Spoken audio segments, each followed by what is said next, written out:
Baik. Assalamualaikum warahmatullahi wabarakatuh. Selamat pagi. Saya Lia Putri dari Institut Syekh Abdul Hamid Hasan Binjai, dan dengan partner saya Fitri Nada Zahira. Kami dari Insan Departemen Ekonomi Syariah. Jadi pada kesempatan hari ini, sebelumnya sudah ada materi yang luar biasa. Namun pada kesempatan kali ini, kami ingin sharing tentang ilmu yang kami dapatkan selama mengemban di Ekonomi Syariah Insan Binjai. So, sudah ada di screen word F3A, Ziswa dan kesejahteraan. Kira-kira kenapa 3A? Tahajud, ya. Jadi jam 3 pagi biasa di Indonesia itu tidur.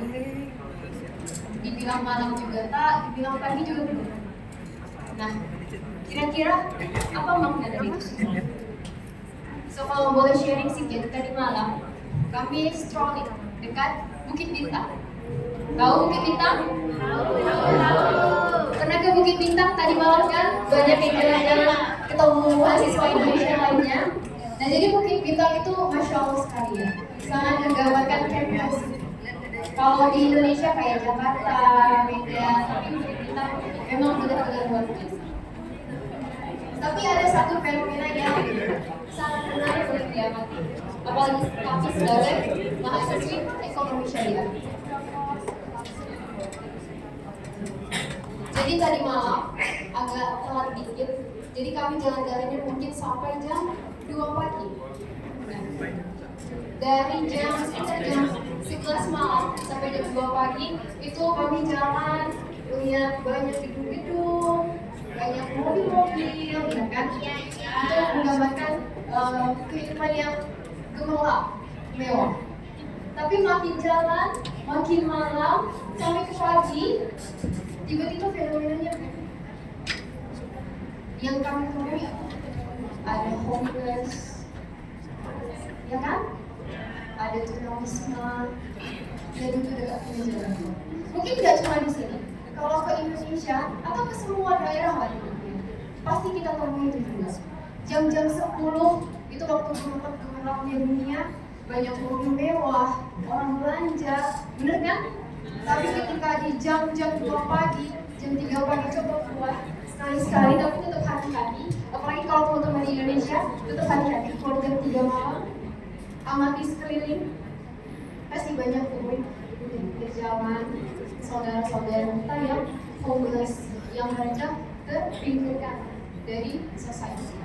Nah, kira-kira fenomena ini lumrah, normal, atau dinormalisasikan? Dinormalisasikan. Kira-kira kenapa? Karena mereka banyak di setiap daerah, banyak sekali kita jumpai di mana-mana, dan untuk membantu mereka itu butuh waktu jangka panjang. Nah, salah satu solusi yang ditawarkan dalam analisis ekonomi syariah kan sesuai dengan visi ekonomi syariah itu sendiri, yaitu kesejahteraan lingkungan. Bagaimana semua orang yang ada di society itu, semua orang itu bisa sama-sama sejahtera. Jadi bukan seperti kapitalisme, di mana orang yang kaya bakal kaya terus, tapi orang yang di bawah bakal tetap di bawah. Nah, salah satu solusinya adalah ziswa dalam rangka untuk kesejahteraan. Apa itu ziswa? Bagaimana implementasinya dan bagaimana sirkulasinya akan dijelaskan oleh partner saya kepada Fitri dan Zahira. Kami bersama. Oke, terima kasih Adel dan salam sejahtera untuk kita semua.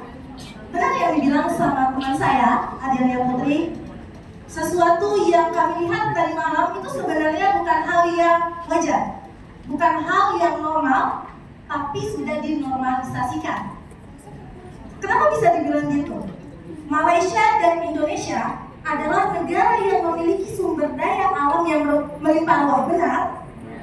Seharusnya dengan sumber daya alam yang melimpah ruah itu udah nggak ada lagi ketimpangan sosial, udah nggak ada lagi orang yang nggak punya rumah, udah gak ada lagi gelandangan, pengemis, dan sebagainya. Tapi kenapa? Masih banyak juga homeless, gelandangan, gitu. Kalau kita bicara tentang sumber daya alam yang bisa kita manfaatkan untuk mensejahterakan umat. Ada satu fase dari, tapi bukan zaman Nabi ya.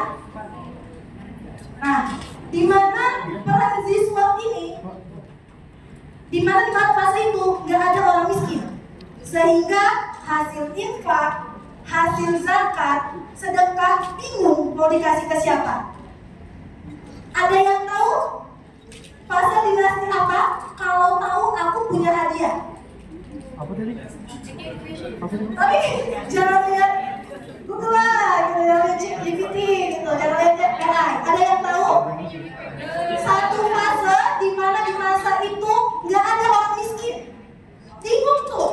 Baitul Mal tadi uang yang udah diinfakkan, uang yang udah dikasih, bingung mau dikasih ke siapa? Saking semuanya orang kaya. Ada yang tahu di masa dinasti siapa dan siapa pemimpinnya? Usmania? Ayo, aku punya hadiah. Usmania? Salah. Apa? Iya benar, Umar bin Abdul Aziz. Ada masa dinasti Umayyah tahun 720 Masehi. Benar-benar gak ada orang miskin, semuanya orang kaya. Kenapa? Karena perang Ziswaf tadi, zakat, infak, sedekah, wakaf itu dialokasikannya tepat pada targetnya, bukan dikasih ke orang kaya biar dia makin kaya. Benar kan? Tepat. Gitu. Makanya gak ada orang miskin pada masa Umar bin Abdul Aziz. Atas nama siapa, Bang? Nama. Atas nama siapa? Rifki. Aku ada hadiah, boleh maju nggak? Boleh. Aduh, masuk.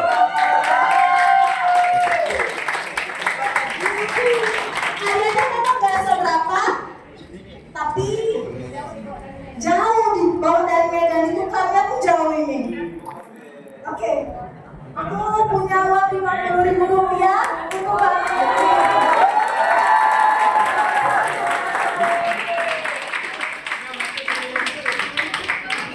Oke, tapi sangat dimiriskan.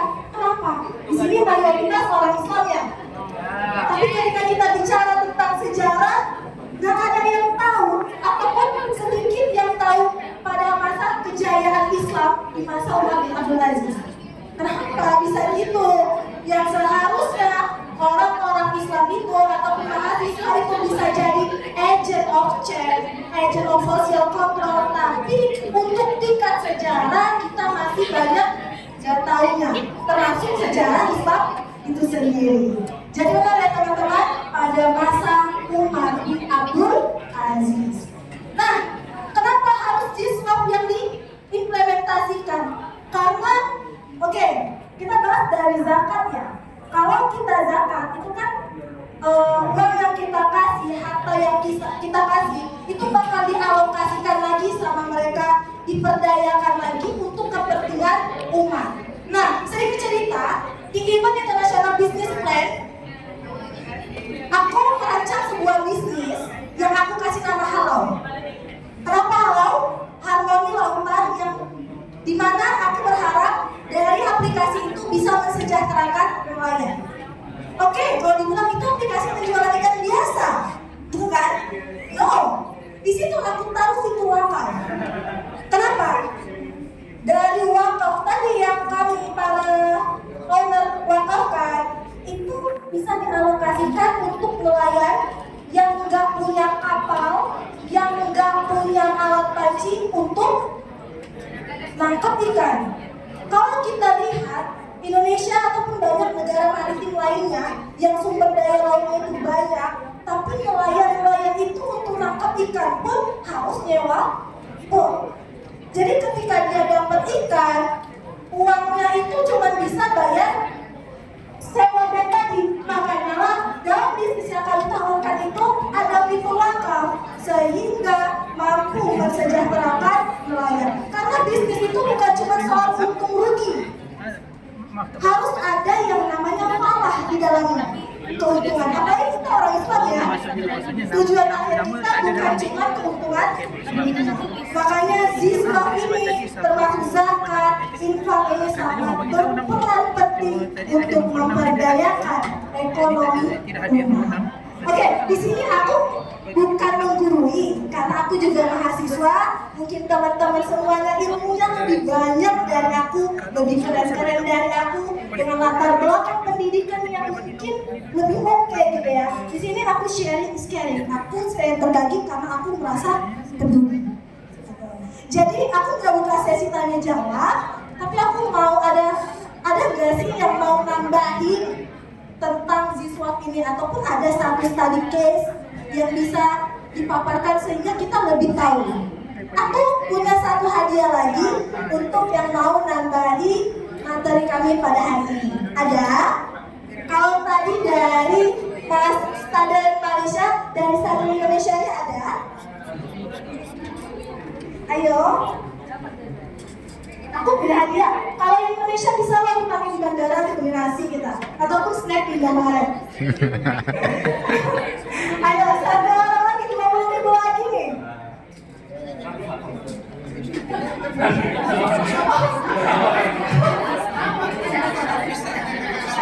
Oh ada, boleh nggak? Share untuk partisipannya kita.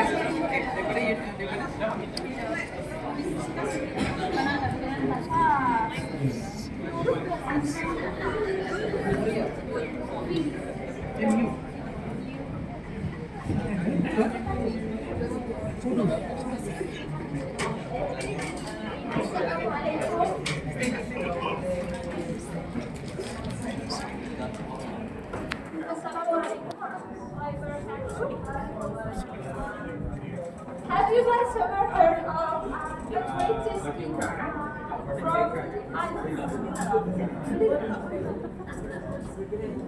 Yes.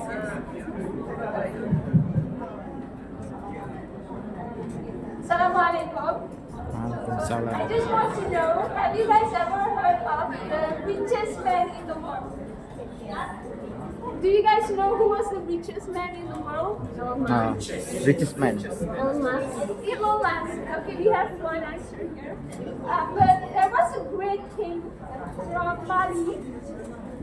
His name was Mansa Musa. Have you guys ever heard of him? No? He was so rich that... Open your mask. Miss, it's okay. I'll just explain. Okay. There was a king whose name was Mansa Musa, who was so rich that when he made the pilgrimage to Mecca, he gave away lots of food and consecration. For those who don't understand, I will say it in Malay. Satu kali dulu ada seorang raja, nama dia Mansa Musa, dari Timbuktu, Mali. You know where is Mali? Mali. It's in Africa. Afrika. So he was so rich. Raja itu sangat kaya dan dia memberikan harta kepada rakyatnya. Dan rakyat itu sangat makmur. And like they call haji. Bagi banyak emas.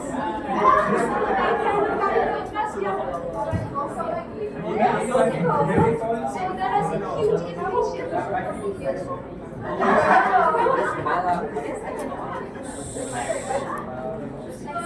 I think we have to learn more about our Islamic history. One more? I just want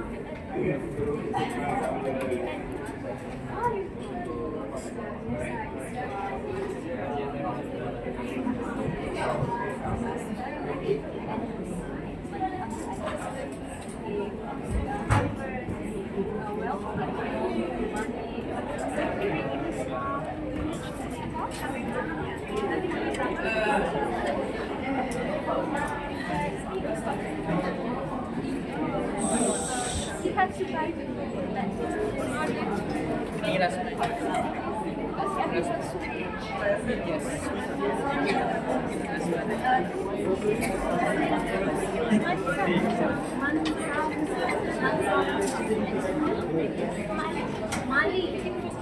Mali Kingdom in Africa. Alright, thank you. Can you please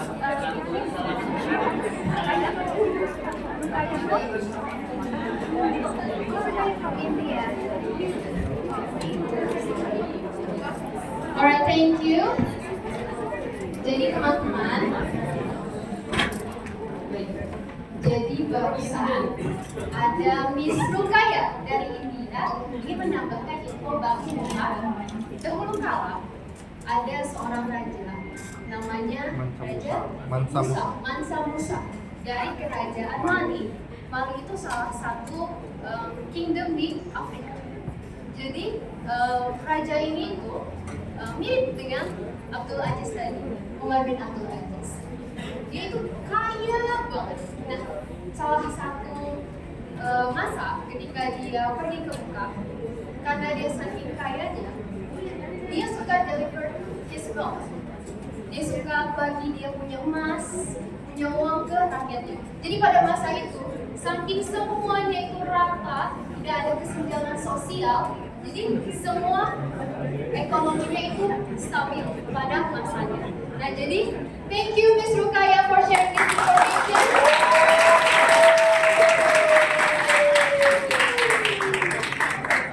Oke.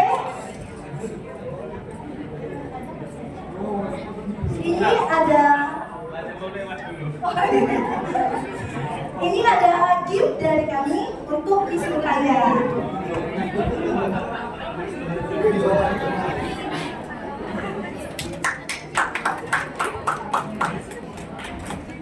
Oke teman-teman semuanya, kalau tadi di teaching program yang pertama ditutup pakai bahasa Inggris, aku mau tutup pakai bahasa Arab aja ya.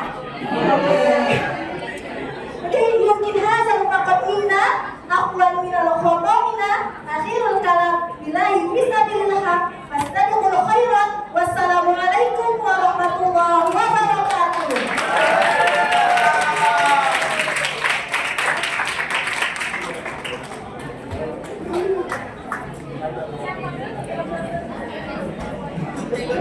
Assalamualaikum warahmatullahi wabarakatuh.